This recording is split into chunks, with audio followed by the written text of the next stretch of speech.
All right, so today we're going deep on autism, but Yeah. we're not just talking about what is autism. Yeah. We're really looking at this misconception that autistic people use their diagnosis as an excuse, Right. like they're getting away with something. Yeah.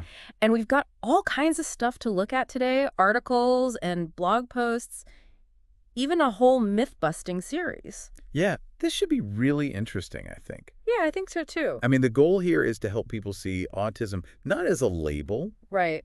but as like a different way to experience the world. You know? Yeah. Like, have you ever seen those optical illusion pictures Oh, yeah, totally. where you see one thing and then it's like, oh, wait, that's Totally different. it's something else Looks like completely. a mind trick.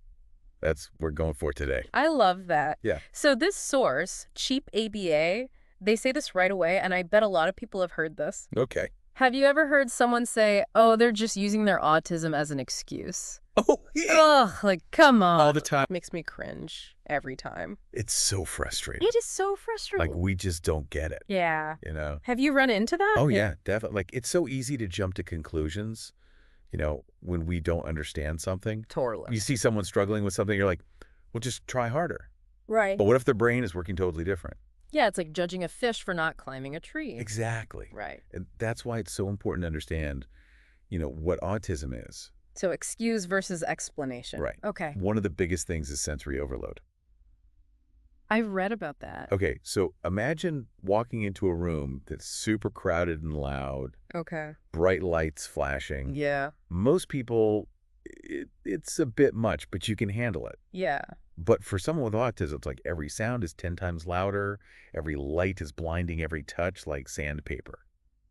Wow, that's intense. It is, and that's why sometimes someone with autism might just have to leave. Yeah. It's not that they're rude. No. Their brain is just like, I can't handle this. So it's not them being difficult, it's like survival.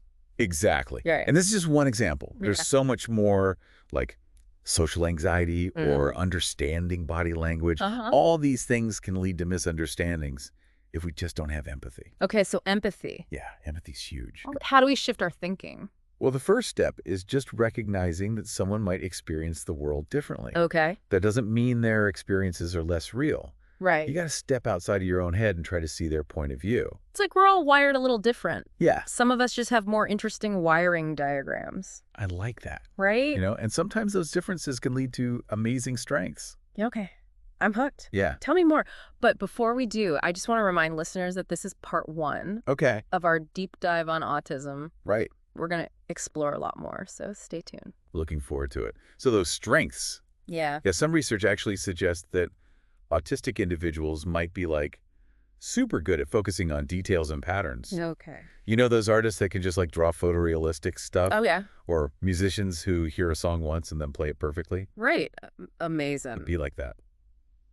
Wow, but those strengths are sometimes hidden, right? Yeah, definitely. Like with high masking. We Right. talked about that a little bit before. Yeah. For those that don't know, can you explain what high masking is? Yeah, so high masking is basically when an autistic person learns to kind of hide their autistic traits Oh. in social situations, like Mhm. putting on a performance to blend in with neurotypical people. Oh, okay. Neurotypical just means not autistic, by the way. Oh, okay. Thanks. Yeah, no problem. So they're trying to fit in where they don't really fit. Yeah, and that's got to be exhausting. That gotta be. Imagine constantly watching everything you say and do, Oh, totally. trying to figure out what's appropriate. Like you're always on edge. Oh, yeah, it's like living with constant social anxiety. Yeah, the sources had some really sad stories about this. Oh, yeah. One person said it was like feeling like an alien trying to pass as human. Wow.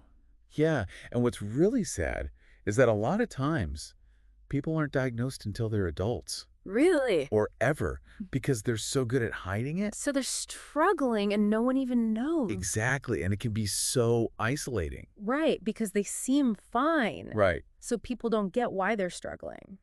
Right, and then they hear things like, but you don't seem autistic, Oh, gosh, yeah. or you're just being dramatic. Ugh, that's awful. Yeah, so how can we be more supportive? Yeah, that's the question. Well, first of all, be patient. Yeah. Remember that communicating can look different.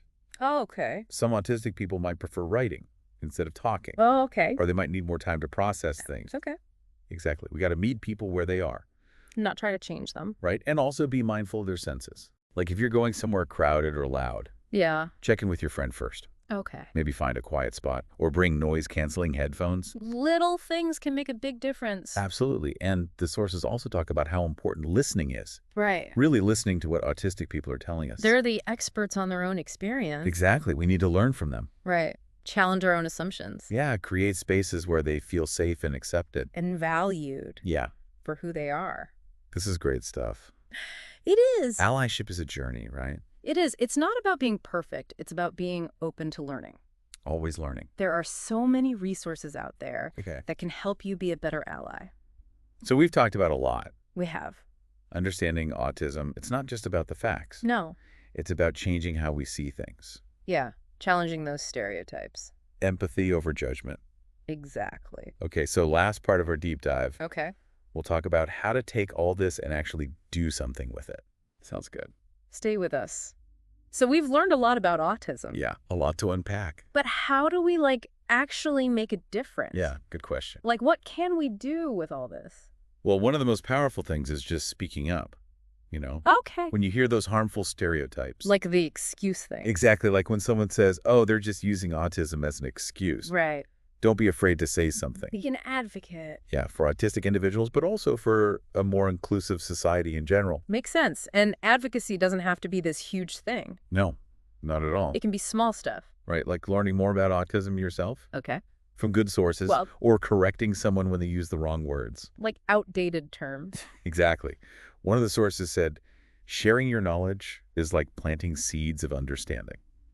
I like that. Yeah, just spread the word. Have those conversations. One conversation at a time. And you don't have to be an expert to be an advocate. Right. Just be willing to listen and learn. And speak up when things aren't right. Exactly. The sources also mention supporting organizations that are doing this work. Oh, yeah. There's so many great groups out there. Doing amazing stuff. You can donate your time or money. Or just tell people about them. Yeah, spread the word. So let's go back to that question from the beginning. Okay. Is autism an excuse or an explanation? I think we know the answer now. Yeah, it's an explanation. It's about understanding why someone might experience the world a little differently. Why they might do things we don't understand right away. Yeah, and why they might struggle with things we don't even think about. And when we understand that, Uh-huh. when we choose empathy instead of judgment, Then we can start to break down those stereotypes. those negative stereotypes about autism. It's about seeing that different isn't bad. It just means there are different ways of thinking and feeling and interacting with the world. And we should celebrate those differences. Absolutely. So to our listeners, how will you use what you've learned Yeah, what will you do? to advocate for a more inclusive world? How will you change those misconceptions in your own life? We hope this dump dive has made you want to keep learning. Yeah. And to be a part of creating a world where autistic people are not just tolerated. But embrace. Yeah, for all the amazing things they bring to the table. Remember, change starts with us. One person at a time. And by choosing understanding We can make a difference. for autistic individuals and for everyone. For a better world for everyone.